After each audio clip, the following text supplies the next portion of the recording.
अगर हम एनालाइज करते हैं तो इस वक्त मार्केट में एंड यूजर्स के लिए एक आइडियल अपॉर्चुनिटी है। अस्सलाम वालेकुम ji, this is me Abdul Hadi. आज मैं बात करूंगा इन्वेस्टर्स और एंड यूज़र्स के हवाले से कि इस करंट सिचुएशन में उन्हें किस तरह की प्रॉपर्टीज़ में इन्वेस्टमेंट करनी चाहिए और जो ओवरसीज़ पाकिस्तानी हैं क्या उन्हें इस करंट रियल एस्टेट मार्केट में इन्वेस्टमेंट करनी चाहिए या नहीं, और अगर वो इन्वेस्टमेंट करने का सोच रहे हैं तो किन चीज़ों को उन्हें देखना चाहिए बिफोर इन्वेस्टमेंट, और किन फैक्टर्स को देखते हुए और किन लोकेशंस पर उन्हें इन्वेस्टमेंट करनी चाहिए। इस वीडियो में ये तमाम बातें मैं आपके साथ शेयर करूँगा। तो जैसा कि आपने देखा पिछली वीडियो में मैंने आपको बताया कि पाकिस्तान में करंट इकोनॉमिक क्राइसिस और पॉलिटिकल अनस्टेबिलिटी की वजह से जो रियल एस्टेट इंडस्ट्री के ऊपर एक नेगेटिव इम्पैक्ट पड़ा है, और उसकी वजह से जो सिचुएशन क्रिएट हुई है उस सिचुएशन को हम किस तरह से डील कर सकते हैं। अगर आपने ये वीडियो नहीं देखी तो लिंक डिस्क्रिप्शन में मौजूद है, आप देख सकते हैं। और इन बातों को मैं अपनी पिछली वीडियो से रिलेट करते हुए आगे चलता हूँ। अगर हम एनालाइज करते हैं तो इस वक्त मार्केट में एंड यूजर्स के लिए एक आइडियल अपॉर्चुनिटी है, क्योंकि इस वक्त जो प्रॉपर्टी है वो अपने मिनिमम रेट्स के ऊपर है, मिनिमम प्राइसेस के ऊपर है। फॉर एग्जांपल मैं आपको डीएचए की एक एग्जांपल देता हूँ कि डीएचए भावलपुर में जब जी सेक्टर में 4 मरला कमर्शियल की फाइल लॉन्च की गई तो आज से 9-10 माह पहले उसका रेट 1 करोड़ 50 लाख तक था। तो इस वक्त उसका रेट 1 करोड़ तक आ गया है। यानी कि मार्केट जो है वो डाउनफॉल की तरफ आई है। तो इस वक्त रेट्स वाकई मिनिमम है। ये सिर्फ डीएचए में ही नहीं बल्कि बाकी भी अगर आप मार्केट देखते हैं तो सब में यही हाल है। तो इस वजह से इस वक्त एक इन्वेस्टमेंट की एक आइडियल अपॉर्चुनिटी बनती है और इस अपॉर्चुनिटी को हमें ज़रूर ग्रैब करना चाहिए। अगर यानी कि हम देखते हैं अब अपॉर्चुनिटी की मैं आपको एग्जांपल दे देता हूँ कि एक दफ़ा बिल गेट्स जो है वो एक इंटरव्यू में बैठा था। तो उससे ना जो एंकर पर्सन है वो सवाल करती है, सर आपकी इतनी कामयाबी का राज क्या है। तो वो अपनी ना पॉकेट से एक चेक निकाल के ब्लैंक चेक उसके सामने रख देता है कि इसके ऊपर तुम जितनी अमाउंट लिखना चाहते हो लिख दो। तो वो जो एंकर पर्सन है वो शर्माते हुए चेक उसको बिल गेट्स को वापस करती है और कहती है, सर मेरा ये मतलब नहीं था। तो बिल गेट्स उधर ये जवाब देता है कि तुम में और मुझ में यही फ़र्क है कि मैं जो हूँ कभी भी अपॉर्चुनिटीज़ को जाने नहीं देता बल्कि उनसे भरपूर फ़ायदा उठाता हूँ। इसलिए मैंने तुम्हें भी एक अपॉर्चुनिटी दी थी कि तुम इसके ऊपर जितनी मर्ज़ी अमाउंट लिख लो और वो तुम्हारा हो जाता, लेकिन तुमने अपॉर्चुनिटी को ज़ाया कर दिया। तो इसी तरह से ये भी एक अपॉर्चुनिटी है। ये अपॉर्चुनिटी मैं इस ऐसे ही नहीं बता रहा, यानी कि जैसे हम कहते हैं ना एक सुनहरी ख्वाब दिखाना जी ये बहुत अच्छी अपॉर्चुनिटी ऐसे करें।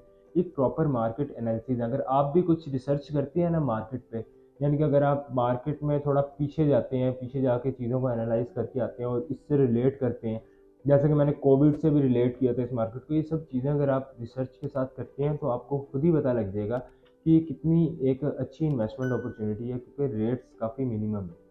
तो इस वजह से हमें इनका फ़ायदा ज़रूर उठाना चाहिए।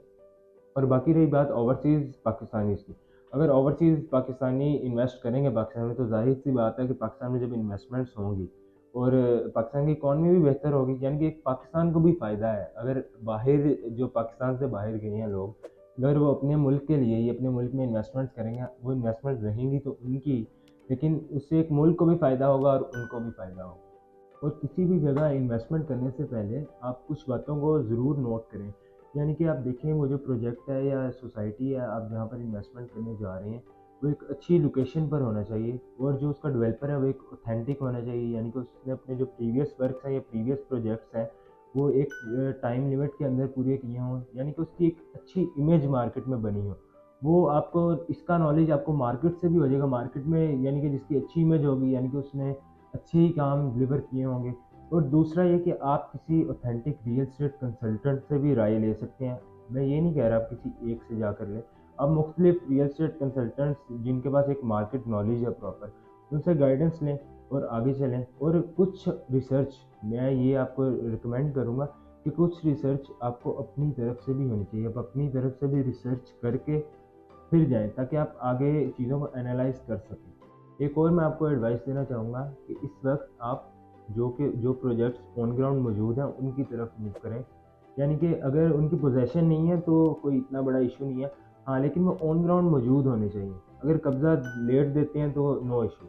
और उन प्रोजेक्ट्स में इस वक्त जाना बहुत ही रिस्क है, यानी कि जो फ़ाइल सिस्टम होता है कि आप ओपन फ़ाइल लेते हैं और वो अभी पता नहीं मतलब उसकी कोई ऑन ग्राउंड लोकेशन नहीं है और वो पता नहीं कब तक डिलीवर करते हैं और कब तक नहीं डिलीवर करते हैं। तो उस तरफ जाना इस वक्त बहुत रिस्की है। और अगर आपको प्लॉट और फाइल के बारे में डिफरेंस नहीं पता, तो इसके ऊपर मैंने एक वीडियो बनाई थी, इसका भी लिंक मैं डिस्क्रिप्शन में दे रहा हूँ, आप वो भी देख सकते हैं जाकर।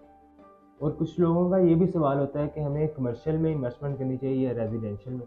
देखिए, ये एक अलहदा पॉइंट है, क्योंकि जिसके पास जितनी इन्वेस्टमेंट है वो उसके हिसाब से इन्वेस्टमेंट करेगा।